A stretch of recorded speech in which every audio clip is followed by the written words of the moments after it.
Thank you, Honorable Chairperson, Madam, for giving me the opportunity to support this bill. And I thank Honorable Health Minister for bringing this important bill. Madam, I come from Tamil Nadu, which has huge infrastructure and development potential in the medical sector. It has the second highest artificial reproductive technology clinics in the country.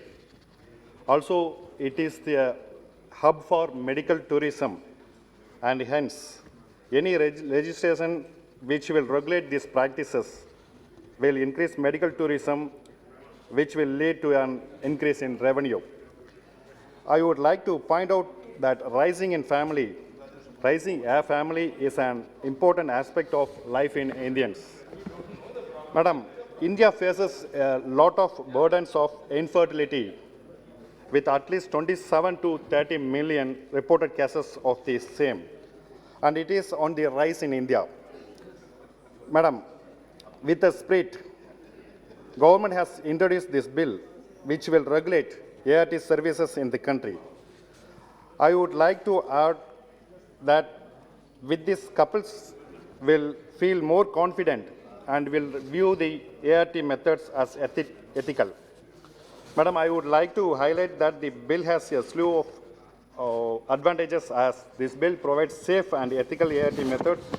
The doctors will be allowed to test, thus preventing any genetic disease. And also this bill will establish regulatory boards at the state and national level.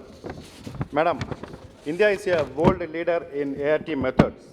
The industry is currently expanding at a CAGR of 18 to 19% and is expected to touch INR 25 billion. I would like to highlight that only 1% of the infertile couples come for treatment, and this bill will help in removing stigma and will be of great help. Madam, it is important to note that currently 50% of the IVF cycles are performed in India by unorganized clinics. I would like to point out to the chair that this increases risk, and this bill will go to a long way in minimizing this. Madam, currently no regulations are in place and entry barriers are low. Hence, the bill is absolutely necessary to bring regulation and ensure that norms are met. I would like to highlight another angle, which is economic.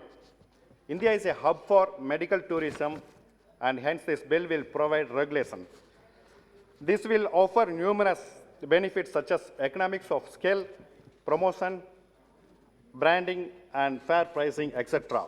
Combined with high quality of care and service, it is a huge opportunity for the medical tourism sector and will pave the way for India to become a global leader. With this, I extend my heartiest congratulations to Honorable Prime Minister Sri Narendra Modi ji for guidance. On behalf of my party, AAADMK, I support this bill. Thank you.